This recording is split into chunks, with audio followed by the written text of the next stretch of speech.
Friday afternoons? Mm-mm. No way. No. Not productive for me. I mean, this is as productive as it gets. Yeah. It is a conversation. Yeah. This is just a conversation. I feel like Yeah. that too. I feel like that too. It's funny. And it was interesting because I also I'm like a big believer in no meetings on Friday. Mm-hmm. But sometimes I don't have control of that. So I'm like, okay, but nothing after 1. Right. Like it's done. Yeah. I will decline. Yeah. Come on. Like, let's be reasonable here. Yeah. Like a 4:00 meeting on a Friday.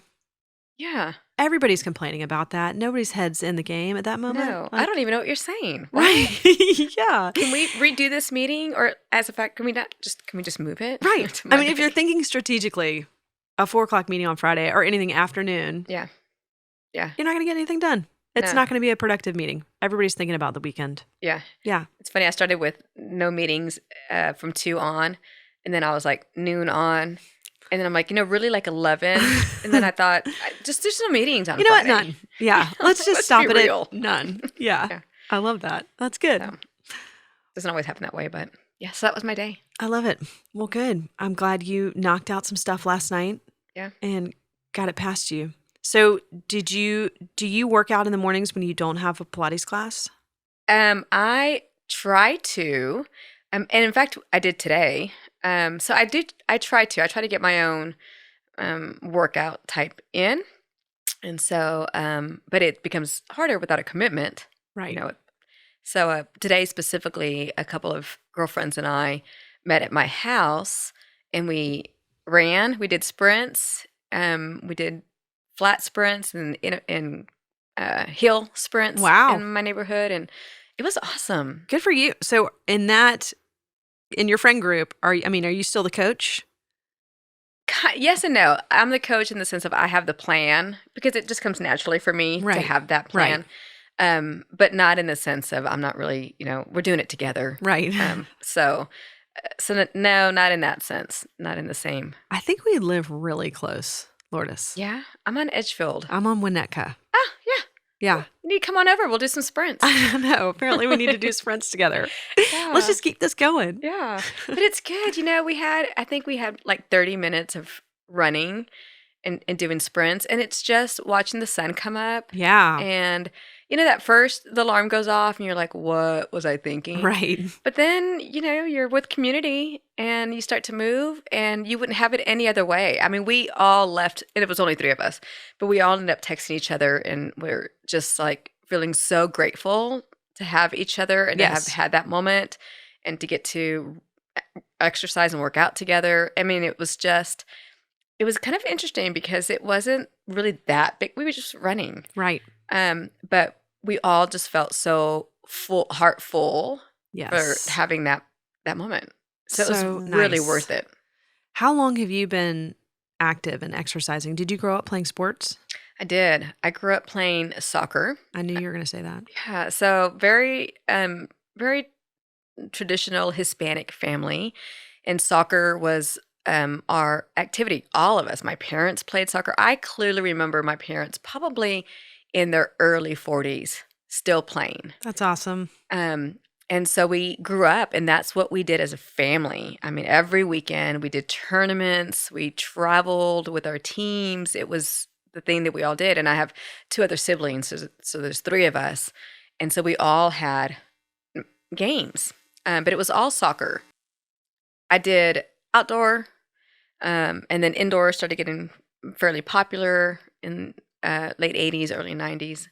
So then I played indoor as well. And it wasn't until probably high school that I thought maybe there's something else that's kind of a sport-ish type thing that I could do that is more my style. Right. And so my high school had a drill team. Dixie Dolls is what we were called. And where are you? Where did you It grow was up? Midland, Midland. in Midland. Is that where you were born? No, I was actually born in Chicago, in Oh. Illinois. And we moved to Midland, to no man's land. Boy, We quite a difference. It was it was really just kind of a spot on the map of Texas when we moved there. There was nothing. But my father got transferred, had a job opportunity in Midland. And so and it was really, I think, for my parents, probably a really good place to raise children in comparison to Chicago. Much safer Yeah. and all that. And we were young, so we didn't really know Yeah, you just roll any with the better. We just rolled punches. with it. Yeah. But in retrospect, it was quite a difference. Dramatic. But it was nice. I had a great upbringing. It was very easy. Yeah. And even as I think about my high school experience or drill team experience, it was such a community. And you didn't have to try so hard to find that community, right? Because it's a small town. Right. And so the people that you do sports with or you go to church with or whatever the case may be, they are your community and you kind of grow up together. Right. Whereas in a bigger city, maybe that's, A little harder bit to harder. do. Sure. Yeah. I could see you doing gymnastics too. So did you do any tumbling or anything with drill team? I don't know, but I have to tell you the funny part is, so I did drill team and loved it. I mean, it was the music, the routines, the costumes, and it really up my alley now as a fitness instructor. Yeah.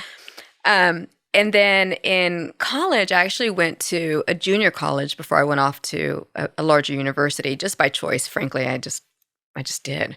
And Midland College, and they don't have really sports, but they did have a cheerleading squad because they played basketball against all the other smaller communities in Texas.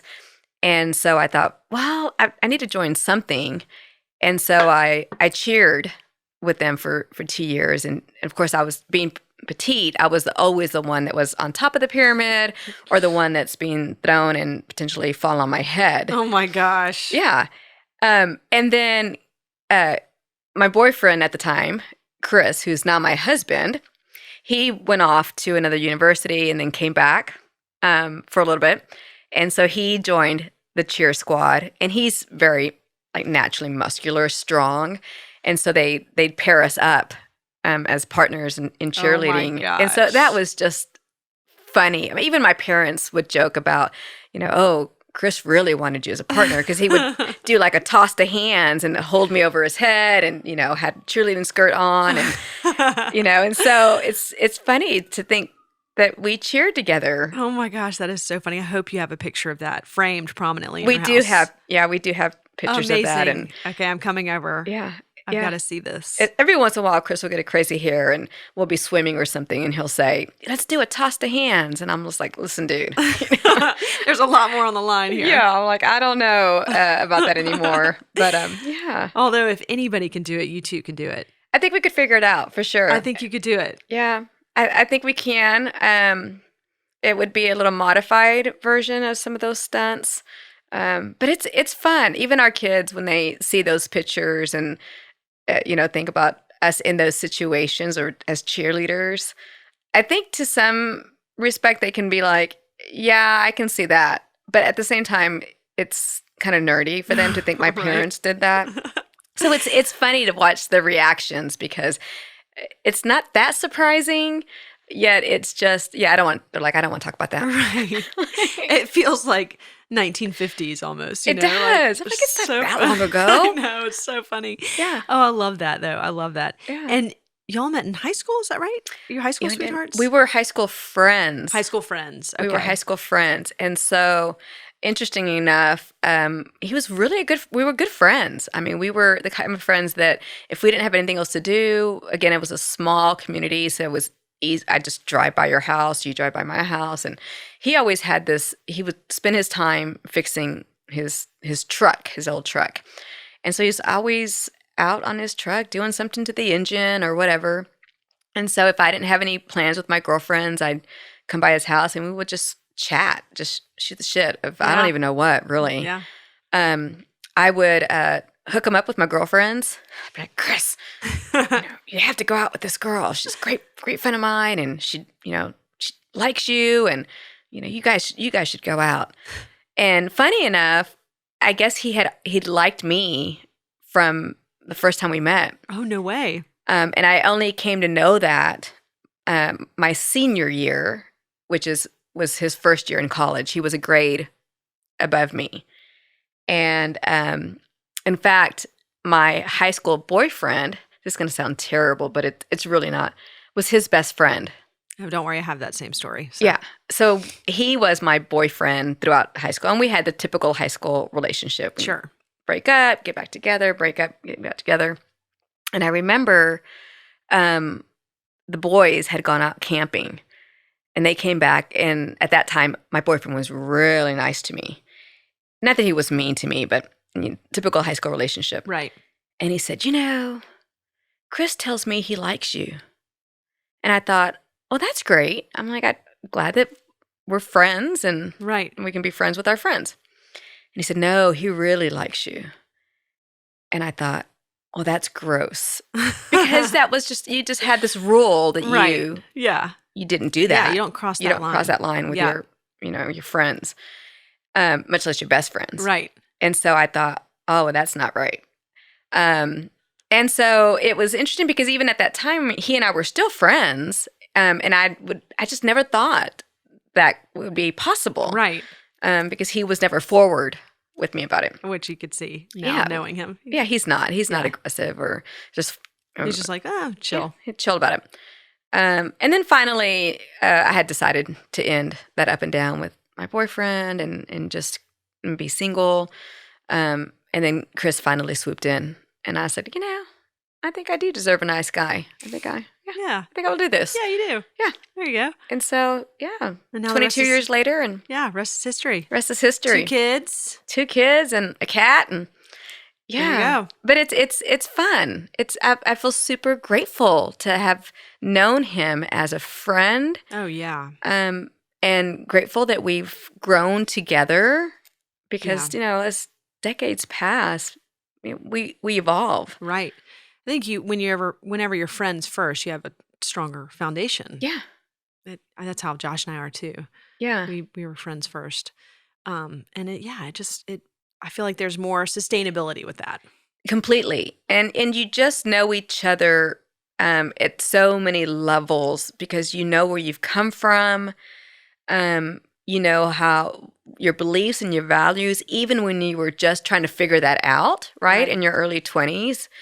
And you get to experience some of the big young milestones Yeah. together. And really, I feel extremely fortunate because, you don't get situations like that aren't as easy now. But we were married for 5 years before we had kids. So we had that time together as a couple. We did get married young. And I mean, to the point, if my daughter came to me and said, I wanted my boyfriend proposed, I'd have to take her off to Europe. I'm like, well, no, you'll be in some small town in Europe, unreachable for about 3 years. Right. And then you can decide if you want to be married. Right. So we did get married young, but it worked out. Yeah, obviously. Yeah. There you go. Yeah. And so, okay, so you're at Midland College, and then where'd you go after Midland College? I went to Texas Tech, not too far. Right. I went to Tech, and so did Chris. And a lot of our friends ended up going to Tech. And so I did 4 years. I did 2 undergrad and 2 grad studies at wow. Tech. Yeah. I was one of those people, I'm like, let's get this shit done. Yeah, right. Like, I'm on a roll. We're going to keep going. I love it. Yeah. And so what did you end up studying? Like what was Yeah. I did international economics Okay. for my bachelor's, which was interesting because I'm not really a big math numbers person. But again, glad that I did international economics. And then I did a master's in marketing and communications. Awesome. Yeah. And then what did you move to Dallas after that? Did you and Chris move to Dallas? We did. So again, super funny, but even as young people, we were pretty responsible. And before we decided to kind of settle on a place, we went and met with a financial counselor. I mean, it was, again, super, in retrospect, we're like, wow, we were weird to have thought about seeking counsel. I mean, it's kind of amazing. Yeah. And so we went to speak to a financial planner and talked about places that we'd want to start our careers and our families. And we did feel like wherever we landed, we would be there for a while. We weren't thinking about being nomads and, spending time in different places. And so, we considered, I love Miami. We considered Miami, Chicago, your major DMAs. Sure. And we considered Dallas. And we both just thought, we really love Dallas. This is where we want to be. And so, it really wasn't that hard of a decision for us. I think more than anything, we wanted to be open, recognizing that we would be starting our careers in this place. So we wanted to do the homework and at least think about it. But I think we probably knew that we would land in Dallas. And we love Dallas. And so as soon as we finished with our studies, with our college studies, we landed here. We both actively sought jobs here, and we're lucky enough to get jobs that took us here. That is amazing. I mean, it's literally, I graduated from college and I started working at the botanical garden outside of the University of Georgia. And then like a month later, I was like, I think I'll move to Austin.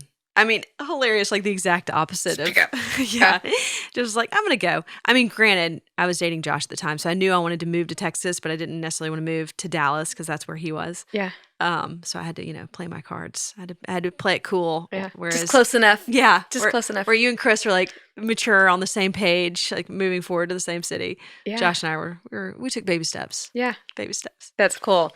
That's cool. But it's funny because even now as we travel more, there's so many other cities outside of Texas that we love. Colorado, we love Colorado. We love Amsterdam. Yeah. Completely out of Texas. But we don't want to lose our home, not the house, but our home in Dallas. Yeah. Specifically. Yeah, so talk to me about that, because I know a community is a big theme for you. I feel like, talking about your upbringing and being a part of the community and being a part of the soccer community and then the community at large. And then obviously just this morning, your jog with your 3 friends, talking about that community and how that's really something that's critically important to you. Can you talk to me a little bit about that? Yeah, it really is. I think it's your tribe. Yeah. And I've always thought about, I've never just had one tribe necessarily. I mean, even growing up, being part of soccer and jewel team, having different sets of very different friends, very different backgrounds. But I always gravitated towards having tribes. And I am a strong believer on having a community, a village of people that you have shared perspectives, some shared experiences, and not to say that you're all alike, because I think even today, when I think about my various tribes, we certainly aren't alike. We're not twins, right? But there's some shared, something that we share, right? Rather it's the love for fitness, rather it's our children, an age, if it's the neighborhood that we live in. If it's a passion for education. And so I think I do love the idea of having a community of people that we can help each other out. Yeah. And that understand you and you have good time together. Right. Because you're doing something, whether it's active or even a conversation that you both enjoy. Right. Or that you as a group enjoy. Enriches our lives, right? Enriches our lives, absolutely. Purposeful. Yeah. And so I met you obviously because you're my Pilates instructor. Mm-hmm. And we just met recently, but I have been so inspired by you and your class. And, I grew up playing sports and playing soccer as well. And movement's always been really important for me and my physical and mental health and well-being. I'm just inspired by your energy, and obviously it's something that's contagious. I mean, your class is always full, and is there something specifically about fitness that community specifically, what is it about that kind of drives you or inspires you? Yeah, I'm so glad you feel that because again, I think that comes organically. Because for me, movement and I mean, it's exercise, right? But for me, it's just not. And I know for a lot of the people that come to my classes, it's a workout for them. But for me, it really is this notion of we're moving together as a community. And I'm extremely passionate about that because I recognize the value, the benefit of movement to our psyche, to the physical aspects of our bodies, to spiritually. And, there's plenty of research that talks about the benefit of movement to our overall health. And so for me, it's always been wanting to let people move and have fun doing it. Yeah. And so that energy that I hope that people feel is really my passion for movement and gratitude that we're all here doing this together. And just the energy of making people feel like, yes, you can do it. And let's have some fun in this, which is, music is a big part of my classes, Yes. right? Because to me, that's another aspect of taking it from work to fun, Yes. enjoying it, and music being kind of that essence for people to get outside of the literal movement that we're in or the fire in our muscles and just kind of jam out. Yeah, totally. Because it does you have coordinated the music with the movement. And so it's really cool to see how you've put all these pieces together to create this experience. Yeah. That it does. I mean, it packs the room. It's contagious. Yeah. And I love it, Emily. Like it's tell. looking back, everything is connecting the dots, right? And so in retrospect, and I say this because interesting enough, I think you and I had this conversation previously where my daughter was like, Mom, how did you know you wanted to be, at the time she just said marketer growing up, or a fitness instructor. And I said, I didn't know at the time. I wasn't like, this is my path and I'm going to get certified or learn everything about it. It's just experiences that you start to gain along your own as you're growing up, right? As long as on your growth path. That again, being in drill team, for example, and understanding musicality and how to work with music for a flow, Yeah, for I a hadn't thought about that. routine, Yeah. and everything is timed, right? And have an intentional move at a particular point in the song, or how it starts and how you end. Mm-hmm.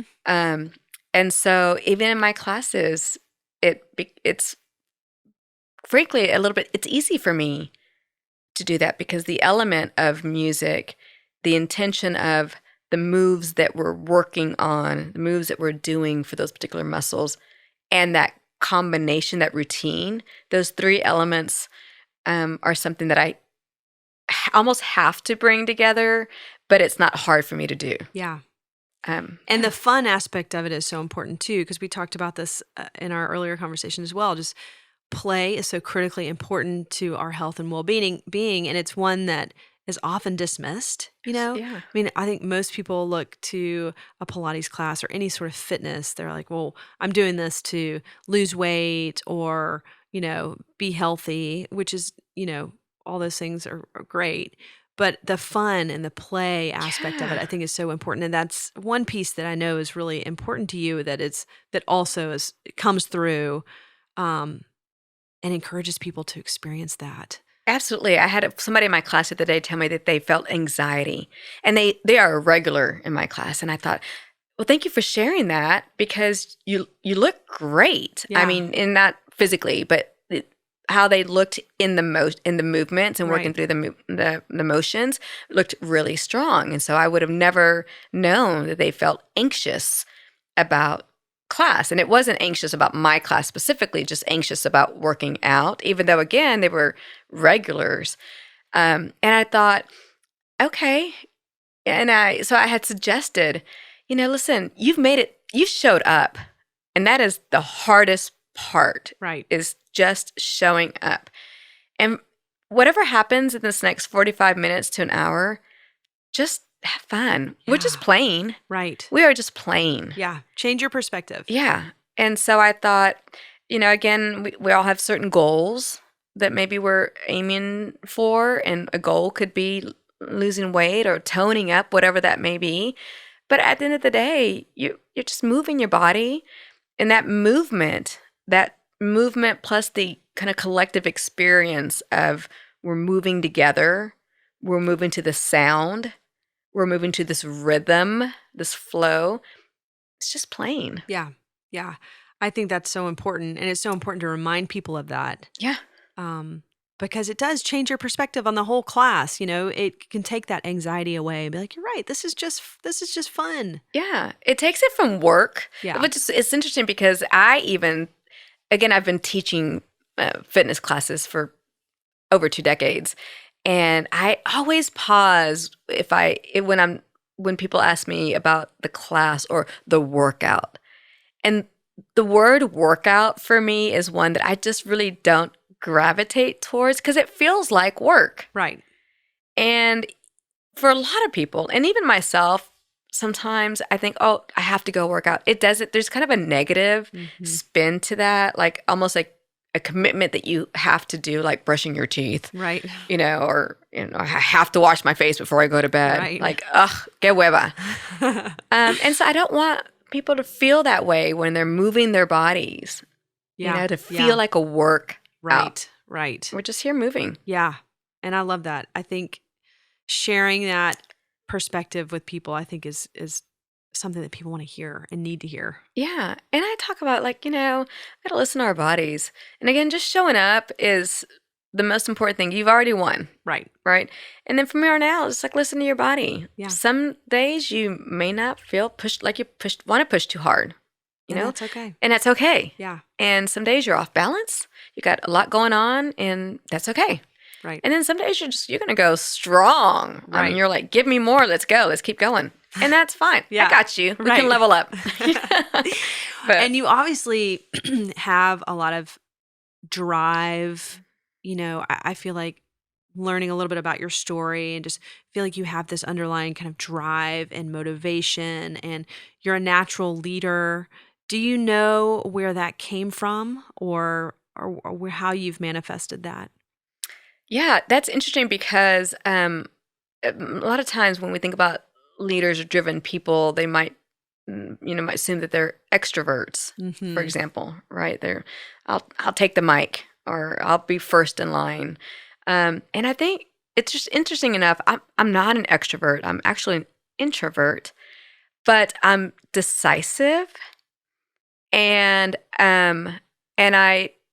I do gravitate towards things that make me feel good, and I want others to feel that same way. And so the leadership comes in, I guess I'll just lead us. And it's not of the captain necessarily. It's just I will take the lead in inspiring or set the stage, but we're doing it together. So the energy that the class feels from my instruction or the environment that I've set up, frankly, I'm also getting that energy. Yeah. And so many times I do have people say, oh, I love your class, and I got, all of this, whatever I got out of it that ends up being really positive for them. Of course, I'm thankful because that was my intention. But at the same time, I want to go, listen, I feel the same. I've also very much benefited from your energy. Right. And so I'll take the lead in setting up that environment. But really, I don't feel like I'm, the kind of the captain or do what as I say. Yeah, that's person. really interesting because you definitely you're inspiring and you're motivating, and it really there is a palpable energy within your class. So you're definitely not a captain, but you kind of are, Yeah. Well, it's also because I'm okay. I'm good with planning. I am a planner. For me, even though I've been teaching for decades, and it's easy for me to think about a routine, things of that sort, and it's not hard. Like it just comes to mind, and then I just write it down.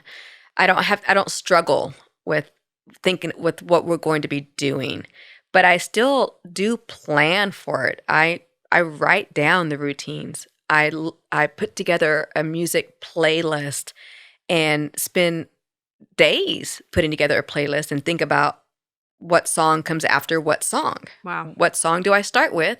What song do I end with? And how many minutes is that? Wow. And I put together a plan for that. And so I think coordinating and orchestrating those elements, because I'm a planner, because I'm decisive, because my intention is this is going to be a kick-ass experience. Right.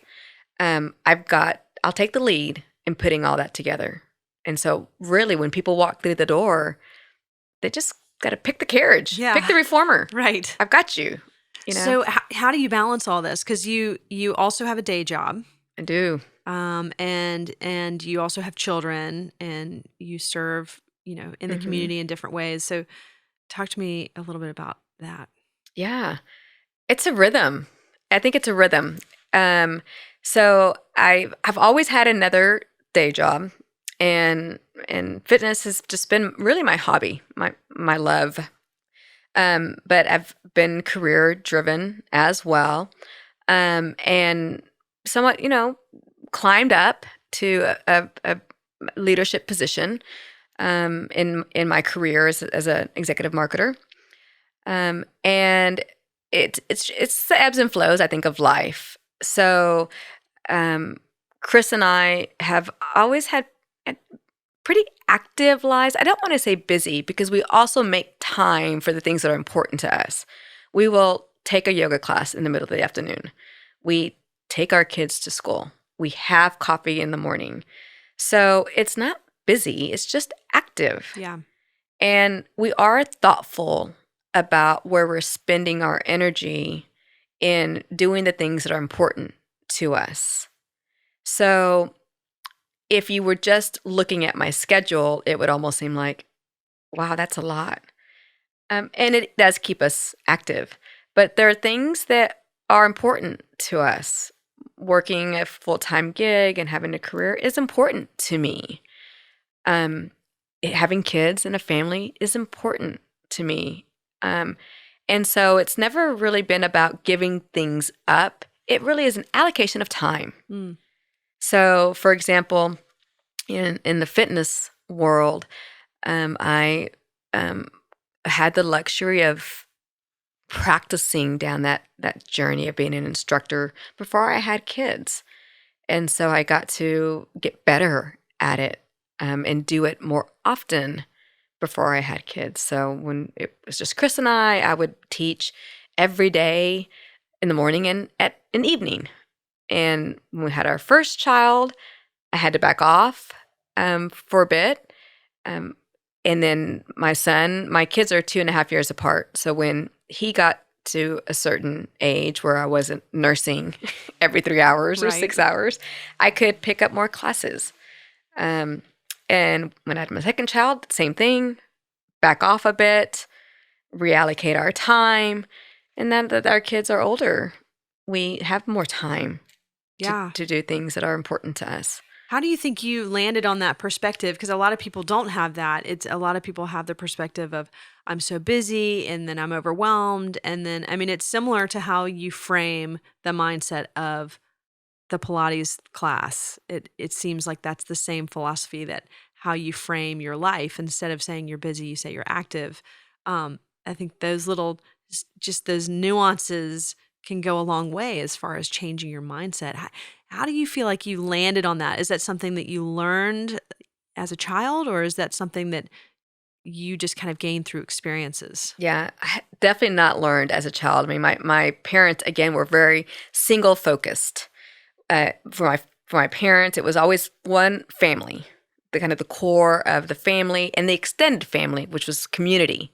So I did learn community from my parents because I grew up being very close to my parents' best friends and our families. But we were very single. We had single things to do, which is essentially school or work for them and soccer. And that was it. And then chores. Mm-hmm. But because I've always been driven, I always went the extra mile to do those things that were of interest to me, either mentally or physically. So even physically, of course, movement, but even mentally, I didn't know what it was called. I didn't know the connection between exercise and mental health growing up Yeah. at all. Like Yeah. I couldn't conceive Right. that. Or even learning new things, being inquisitive, curious, going out and doing some research, or volunteering. I didn't know when I was growing up the benefit that would have to me, intellectually, emotionally, and physically. But I was driven, and because I played sports and was active when I was young, I learned to listen to my body, right? And from a physical standpoint, at Right. least.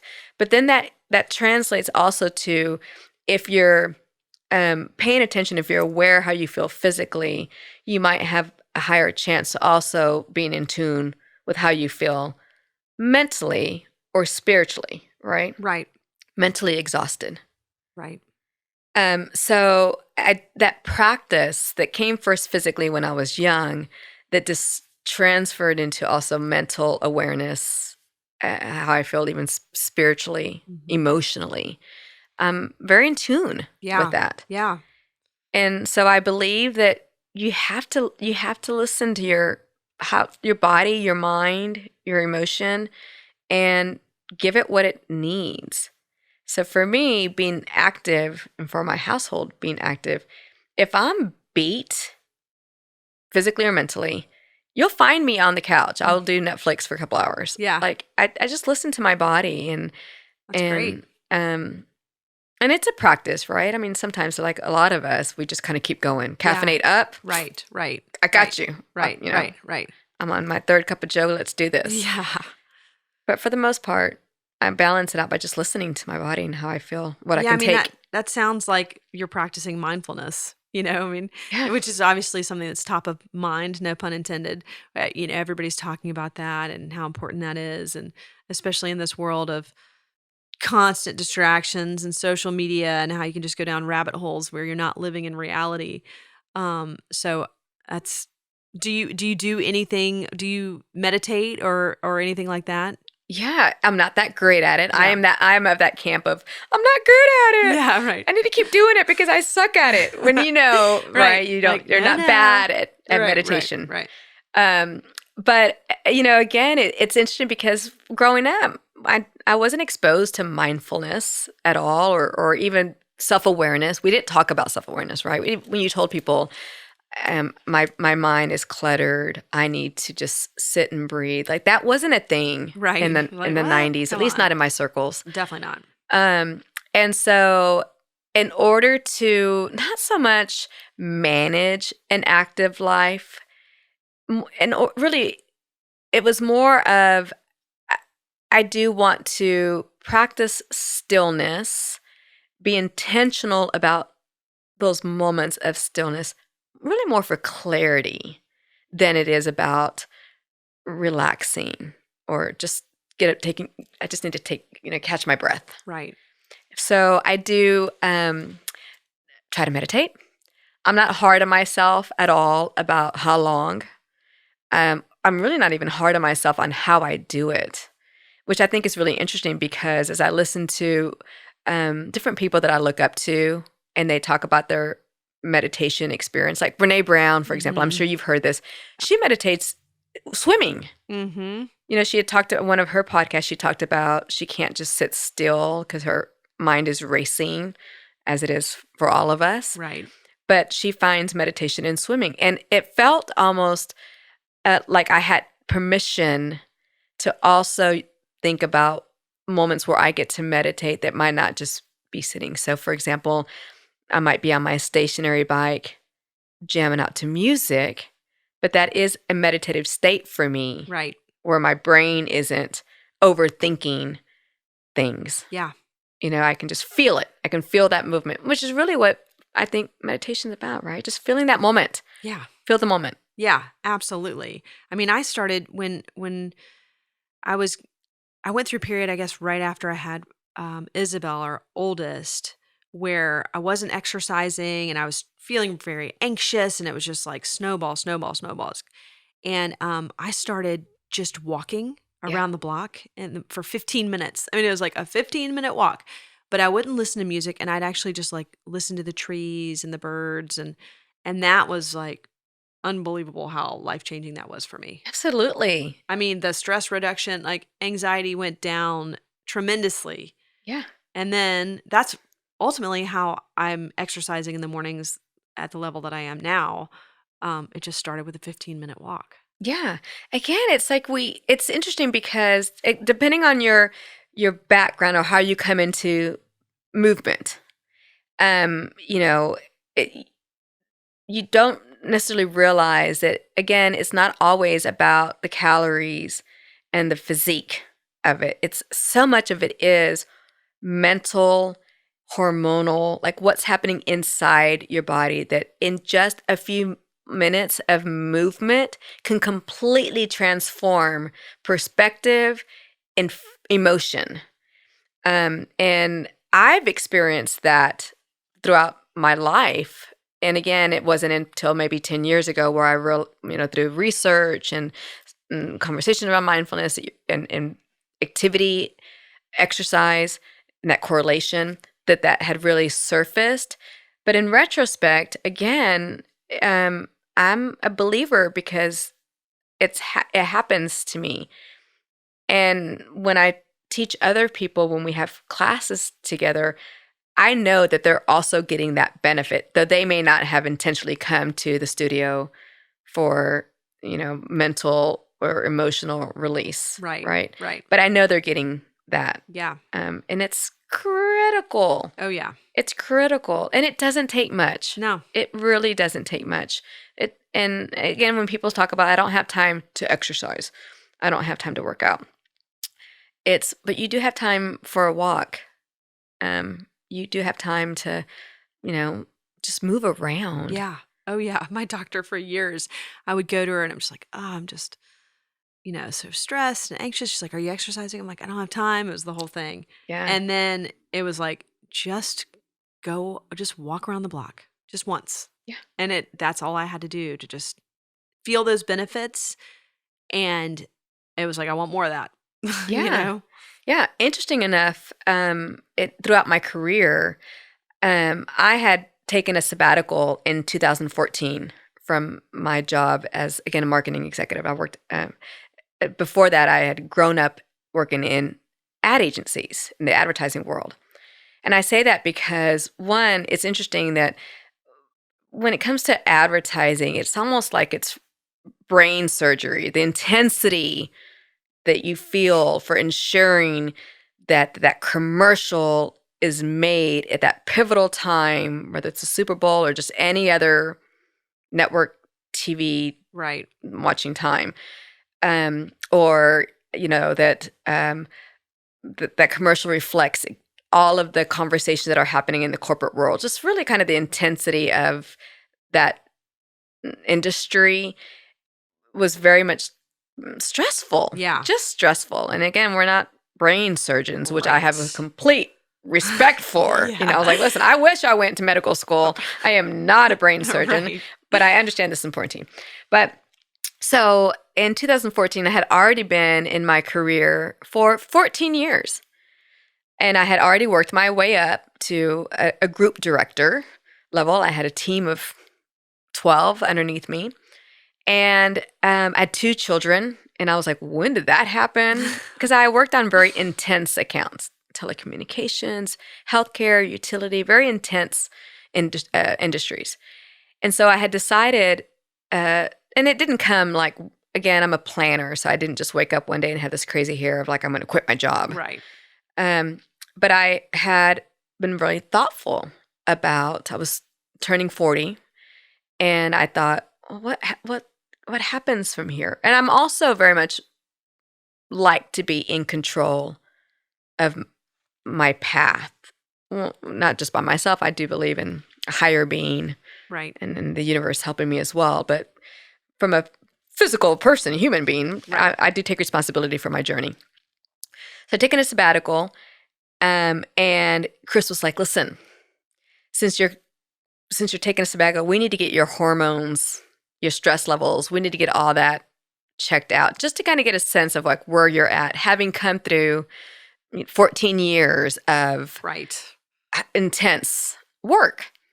And I thought, I feel fine, babe. I'm Yeah. like, I feel good. And also, I'm not changing my diet. I'm not taking pills, vitamins, smoothies, regimen of my diet, because that's one thing that I also very much enjoy, or listen to my body. Mm-hmm. If I'm craving something, I'm going to eat it. Mm-hmm. So I don't want to be told what to consume. Right. So, but Chris he's also kind of our family doctor. He's always like, no, you need some vitamin D, whatever you need. Here's a probiotic for you. Have you had your probiotics today? So I said, okay, whatever. Let's do this blood work, saliva work, very in-depth analysis of my hormones. And so we did all of that work, sent it off to a clinic. And a couple of weeks later, we get this huge pamphlet, Emily. Like the pamphlet came in, I was like, dude, I'm not reading that. I don't even know what it means. I can't even interpret this data. Right. And so we took it to a nutritionalist and whatever they're called, the people that interpret that data and tell you how to action it. Yeah. And we make this appointment, we sit with this person, and Chris basically says, this is my wife, and she's very active. She's got a lot going on. She's been in a very demanding career for this, past 14 years. And, I think her cortisone levels must be off the charts. Yeah. Clearly, Emily, his experience with me was one thing. Right. I think he also needed validation for right. for our relationship and my stress levels. And no, she said, actually, her cortisone levels are good. And I thought, I work out. I exercise. Yeah. Yeah. And it was validation for me that even under high stress moments, I've always made that time to go for a run. Yeah. To work my body, to clear my head. And I mean, you saw it in my results. I mean, my hormone levels were fine. That's amazing. And I thought the proof is in the pudding. Like, here it is. This is the doctor telling you. Right. Wow. I don't know if Chris was excited about that. Yeah, He was like, damn it. Are you sure? Because I can't blame it on that. I can't blame it on that. Yeah. And I go to, and we don't do that often, and we haven't done it since 2014, 2015 when we did that assessment. Right. But because I already knew that. Yeah. I didn't need to have the validation. Yeah, you knew intuitively. Intuitively, I knew that it helped me to be able to do the things that were important to me. And even a demanding job is important to me. And the only way that I could do that is through ensuring I stayed active. The only way that I could be clear in my head, the only way that I could be there for my children and my husband is if I had an outlet for those demanding, stressful, mental strain. Yeah, no kidding. Things. So how long were you on a sabbatical? Unfortunately, not very long. Well, I had enough time, fortunately, to do the things that I wanted to do during the sabbatical. I wanted to wake up in the morning, have a calm cup of coffee. Yeah. I wanted to take my children to school calmly. I wanted to come back and have another cup of coffee. I wanted to sit in stillness and journal. Just wanted to write. I wanted to volunteer, and I did. I worked long enough for me to do the things that I really wanted to do that I had not been able to do in 14 years, because not just my career, but I also had children, young children, right, and all the things that demands that takes. So I wanted to make sure I had the time to do those simple things, to dive into areas that I had never had the opportunity to, but were always seated in my head, volunteering. And so long enough to do that, I co-authored a book, which is really interesting because I don't really consider myself an author at all. Again, even though I'm in advertising and I understand good copy and Right. headlines and storytelling, like I knew how to bring all that together and what good storytelling means. But I would never consider myself a writer, Right. editor, anything of Well, that sort. well, but now you are. But now I am. And I was That's like, so you know what? cool. Fuck it. Let's do it. Yeah, that's amazing. Yeah.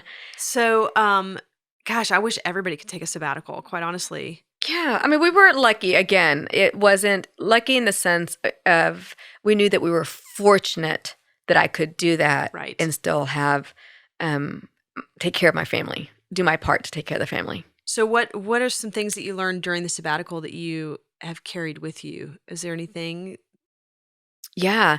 I think mindfulness. Yeah.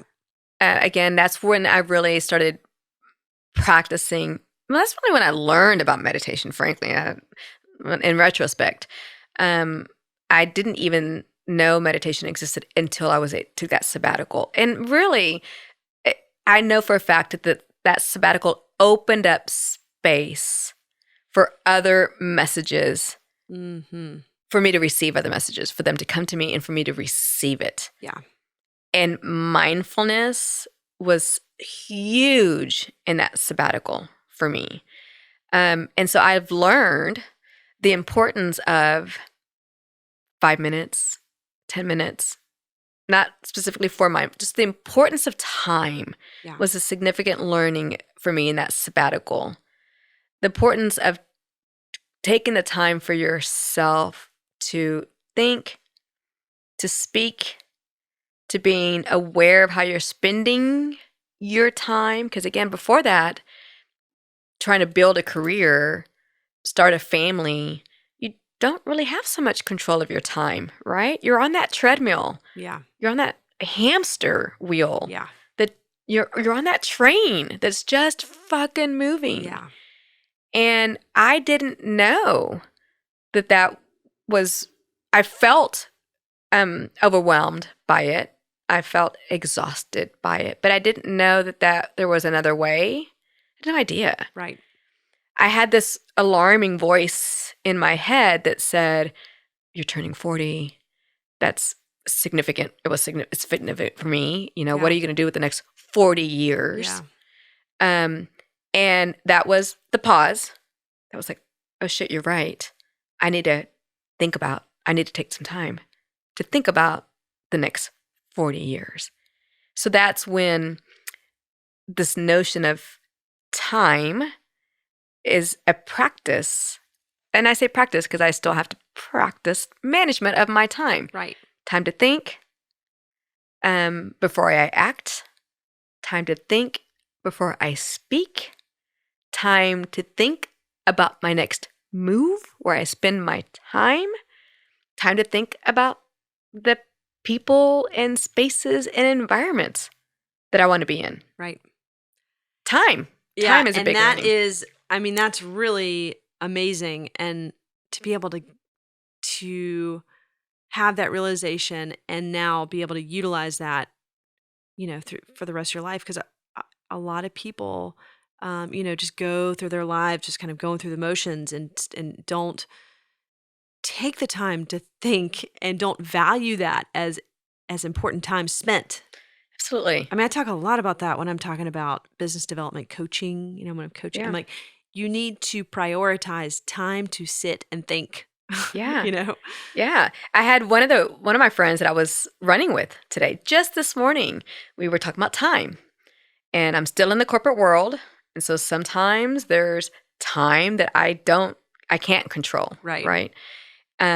Which is hard for me because, again, it's not that I'm a control person or, an extrovert or always have to be the leader, but I do like to be in control of kind of what I do. Sure. And so not having control of my time is hard. And she goes, well, it's interesting because time is the most valuable asset we all have. Yeah. And when people aren't more thoughtful about how they spend their time, well, that's unfortunate because it's the most valuable asset we have. So true. So It's so true. And she said that as we were stretching outside my house this morning. And I was like, oh, shit. really true. I'm Yes, so so glad we got to true. spend this time together. Yes. Because that was meaningful to me. There'll be a couple of meetings I'm going to have today that aren't going to be worth my time. Right. Speaking of, Yeah. you know, Yeah. Yeah. but Yeah. It's important. yeah, it's just understanding different perspective of time. And again, I think that's a practice. And I think it's so meaningful. I feel, again, fortunate to have been able to take the time back then to think, because I also recognize that not everyone has that ability. Right. I understand that. Right. Um, but the flip side of that, Emily, is um, I have a great fear of losing control of my time. Hmm. A great fear of staying on the treadmill or that hamster wheel, and then I run out of time, and I didn't do something. Yeah. To control it. Right. That's a significant fear of mine. Yeah. I share that fear. Yeah. Brooke Moser, a mutual friend of ours, she gifted me a book called, I think I told you this, JOMO. It's JOMO, which is the joy of missing out Yeah. versus the fear of missing out. Yeah. And it's all about that. I mean, the whole book, I need to tell her this because I haven't told her yet, but I actually have been actively working in this. It's a workbook. That's so cool. And it's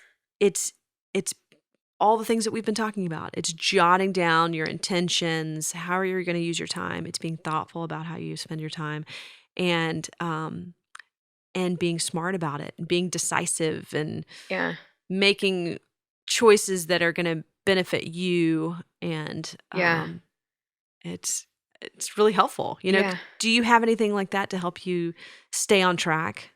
Unfortunately, I don't. But which is unfortunate because I do the same. I do a lot of reading around. I've just finished a book about how to be creative in a moment's time, and that is really about how do you continue to inspire, create, imagine when your time is all booked up and you don't Right. have the time to think. Right. But books along that style that help you to think about how you're spending your energy. Sure. And so I'm always constantly practicing scheduling myself for small intervals of whatever it is that's meaningful for me, and then on a day-to-day basis, but also trying to step back and look at it. How does this week look? And Right. then trying to have grace with myself if I don't get to do something because I know it'll be too much. Yeah. Things just pop up and Yeah. can't control those. Can't control it. And so I don't want to be hard on myself Right. either. Right. Those some days I was working late last night. Yeah. Some days you have to just do it and, Sure. hopefully you can make up for it. Yep. Roll in other with ways. it. Yeah. Roll with it.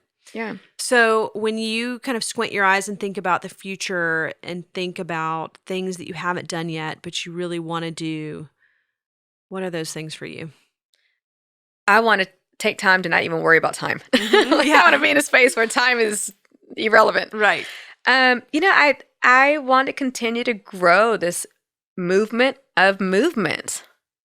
That is so at the core of my heart. And I love that I could express that in my communities, like in and out of class, right? Even if, again, we're getting together at my house and Yep. we're going to go move together. I want to grow that. I want to be able to expand kind of that universe of communities that move and to gift that to people in a way that feels good, that doesn't feel like work, that doesn't feel like a class, Right. that doesn't feel like I can only be in this experience in this moment for 45 minutes and then I leave those doors and I'm back to reality. Right. I really want to kind of grow that movement of movement for the better, right? Really for all of those benefits that help us to feel holistically better, to be able to do things better. Yeah. Right. That we're all craving. that we're all craving, that Yeah. everybody wants. Everybody wants to feel good. Yes. You know, and I only say that because I have family members, for example, that are like, oh my gosh, Chris and Lourdes have to go to yoga. We're here on family vacation. And they went to a yoga class. And I'm like, we feel good Right. by moving our bodies, by doing these things. And I don't know anybody that doesn't want to feel good. Yeah. I think it's just a mindset change, like you'd mentioned, it's like, yes, it happens to be yoga. It happens to be running. It happens to be Pilates, whatever that is that you've named, that format. But for me, it's just movement. Yeah. It's just movement. So I know you've said that it's important for you to have your day job, but do you ever kind of foresee a future where you dedicate your total self to movement and to inspiring others to move? Absolutely. I really do. I yearn for that. And I pray for that. I pray for that continuing to unfold. Because the other interesting aspect is as a marketer, I have to tell you this story because I get asked a lot in different scenarios, so what do you do? Yeah. And I'm like, and I try to gauge, like, how interested are they really? Right. Is this like how much time you got? Yeah, I was like, is this a one-word response? Is this a sentence response? Or are you really interested in what I do? And so depending on what I feel, the intent of the question, sometimes I say, I'm a marketer. But if we have a conversation, I tell people that I am a student of human behavior. I am very much intrigued by understanding what motivates us, what inspires us, what drives us. And that is somewhat manifested as a marketer, right? Because where my job is to understand what drives people and then match that to some sort of action I want them to take, brand action, sales, whatever, marketing transaction Right. I want. But at the core is just, I'm intrigued by humans, human behavior, what drives us, what motivates us. And because I've had the time to really think about this for years, the link between that passion for understanding humans and motivation and drive and understanding what triggers can be put in place to, drive a particular action that I'm looking for is the same as in movement. Right. What motivates you? What drives you? Right. Is it community, accountability? You need a friend?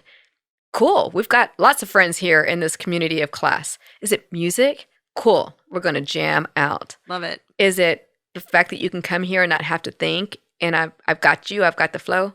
Cool. I've got you. So yeah, I do. I think about how the world's going to unfold for me and enable me to have much more time to do that. Right. Right. To continue to understand humans and how to, but frame it in a way that what I'm really looking for is how I can motivate you. Yeah. How I can inspire you. Right. For well-being. Yes. Physically, mentally. So, 2 questions. When are you going to start your podcast and when are you going to write that next book? Oh my gosh. I am working on my podcast. A friend of mine, Emily, has inspired me to spend some time to think about how I frame up the conversations in the podcast. And so I'm doing good so Great. far. I've got my notebook set for that. I've got time allocated for that. There you my go. research. Good. So I'd say hopefully this year. Great. Because I'm also want to be, again, I want to give myself enough time to not, to be diligent about it, but also I do want to make it happen. Yeah. I want to make it happen. Yes. And then as far as a book goes, it's funny. I had somebody, a colleague, tell me, "Have you ever thought about writing a book?" And I have no idea why they said that to me. And I thought, yes and no. I actually co-authored, Right. Well, which is my you first must step. know. If you're not, yeah. But I don't know. I don't know about the book part of that. I think as my story unfolds, as what I've continued to learn and the experiences that I have, that that I could share with others that would resonate with others unfolds, I think it's a perfect time Yeah. to put that to paper, Yeah, pen to paper. for sure. You Well, know? I think that just your mindset, the way you approach life and the way you help other people kind of navigate that through your classes, the way I've experienced it, you've got a lot to give and a lot that you're inspiring a lot of people. And so I'm excited for you to start your podcast because I know you're going to be really successful Thank you. and people need to hear it. Yeah, thank you. That means a lot to me. Yeah. It's fun. It's stuff that again, for me, that's also play, right? We're having Yep. a conversation Right. about things that matter Yes. to us and things that are beneficial, and that we need a community Yep. to talk through, Yep. to Yep. talk about this, Yeah. to help each other, Exactly. you Because know? we all, struggle with various different things, but that's for me too. That's what's inspired me for this podcast is just to be able to talk through these things. So hopefully someone listening can relate to something and be inspired or learn from it or understand that they're not alone or whatever it may be. Because I think that's what it's all about, right? Absolutely. Well, I think always, again, as a marketer, I think about podcast and when they first started and how it felt technically super complicated, Mm-hmm. and only a few could actually bring that to life, right? And now it's just, again, a great place for storytelling and Yeah. conversations. And it also brings to light that that never gets old, right? This telling your story or sharing a conversation. I think the reason podcasts have been so successful is because there's a lot to share Yes. in conversation, Yes. right? And because clearly, well, there's only so many people you can have a conversation with every day. Right. There's a podcast, you can feel a part of that conversation For sure. that you can tap into. For sure. And that's, again, as a marketer and thinking about all these different channels that we can put ads in, it makes more sense. This is like, I get it. Yeah. It's a great platform. Yeah. It really is. Yeah. Well, thank you so much, Lourdes. This has been awesome. So fun. I'm enjoying just our friendship and I am we're at too. the very beginning. Yeah. Yeah. And, Yeah. I just appreciate your time today. Thank you for your inspiration and for inviting me to start introducing myself Yeah. and telling my story and like, who is this person? Who is this 5-foot person? Yeah. Hopefully this is just the beginning for you. Yeah. When it comes to podcast. Yeah. Well, Podcasting. thanks So for podcasting. Yeah. Thanks for having me. yeah, I love it. absolutely.